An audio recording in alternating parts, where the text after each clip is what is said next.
2%.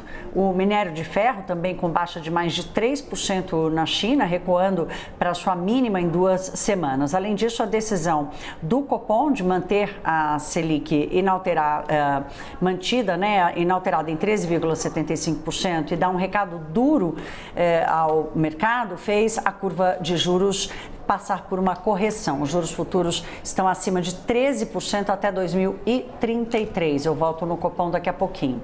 Se na Bolsa o bom humor de Wall Street não está fazendo muito preço, no mercado de câmbio está sim. Neste momento a moeda americana cai mais de 1%, chegando a R$ 5,00, 5,00. A dúvida agora é se vai furar esse piso. O saldo do investimento estrangeiro na Bolsa fechou janeiro positivo e mais de 12 bilhões e meio de reais, segundo os dados da B3 que foram divulgados agora há pouco. Para hoje, o mercado também vai repercutir o balanço do Santander, que abre a temporada de divulgações dos bancos, saiu agora há pouco. O Santander lucrou mais de R$ 1,5 bilhão no quarto trimestre, uma queda de acima de 56% na base anual. Esse resultado mais fraco do banco pode aumentar a aversão ao risco aqui no Brasil e levar outros bancos com ele para o terreno negativo hoje. O Comitê de Política Monetária manteve a Selic em 13,75% ao ano. O número pode ser o mesmo, mas o efeito na economia é contrário, ou seja, é de piora nas condições financeiras. Se era desarranjo que o novo governo queria, cutucando a independência do Banco Central e o patamar de metas para a inflação, ele conseguiu a um custo elevado. No comunicado que foi divulgado sobre a decisão de manter a Selic, o Copom praticamente desenhou o tamanho dessa conta. As expectativas para o comportamento do IPCA pioraram até 2026, ou seja, nos 4 anos do mandato do presidente Lula. Enquanto houver incerteza sobre as regras fiscais e esses debates fora de propósito, não há espaço para a redução dos juros, pelo menos não este ano.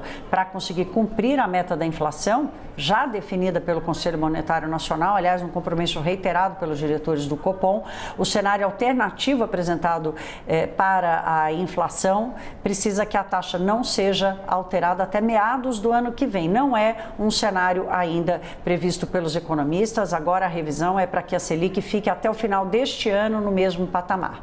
Nós conversamos com Vitor Cândido, que é economista-chefe da RPS Capital, que comenta o comunicado e os recados do Banco Central. Acho que o tom foi extremamente balanceado, institucional. Acho que nenhum economista no mercado discorda disso. Os colegas com os quais falei ontem à noite, todo mundo achou o tom bom, achou o tom necessário. O que o Banco Central basicamente está falando, né, Thaís, é que, olha, para canais que não são diretamente ligados à atividade econômica e até mesmo à dinâmica da inflação corrente, né, a inflação que a gente vê hoje, eu vou ser obrigado a manter os juros mais altos. Então, essa questão da expectativa de inflação começar a subir, e até mesmo as mais longas, isso tem um problema, porque ele diminui, né, o juro real esperado na economia, e isso diminui o efeito da política monetária, e por isso que o Banco Central tem que falar, olha, eu vou ter que ficar com o juro um pouco mais alto por um pouco mais de tempo. Então, foi muito boa a comunicação, tem um recado claro ao governo, não um recado de ameaça, mas um recado de, olha, tem consequência as falas que vocês estão tendo.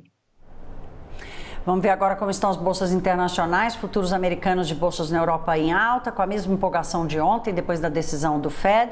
Não houve surpresa, o Banco Central americano desacelerou o ritmo do aperto monetário para 0,25 ponto percentual. Animou muito o mercado também o discurso de Jerome Powell depois da reunião. Ele não quis fazer ali uma previsão de pausa nos movimentos de alta dos juros, mas também não prometeu quedas. Ele disse que pela primeira vez enxerga, sim, uma desaceleração da inflação e não prevê mais uma recessão muito forte nos Estados Unidos. Além disso, o mercado também pega carona na valorização das ações da Meta, dona do Facebook, que divulgou seu balanço do quarto trimestre e agradou ao mercado. Na agenda de hoje, vem as outras grandes Big Techs, Apple, Amazon e Alphabet, a dona da Google. Todas elas vão apresentar os dados depois do fechamento do mercado.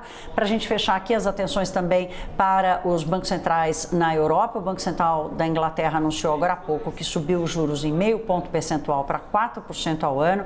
Esse é o patamar mais alto dos juros em 14 anos. E daqui a pouco, às 10h15 da manhã, será a vez do Banco Central Europeu anunciar a sua decisão. A expectativa é a mesma, com uma nova alta de 0,5 ponto percentual para lidar com o processo inflacionário que lá na Europa está mais forte e mais resistente do que nos Estados Unidos. O CNN Mercado fica por aqui. Eu volto ao 12h45 com as atualizações de hoje. Até lá.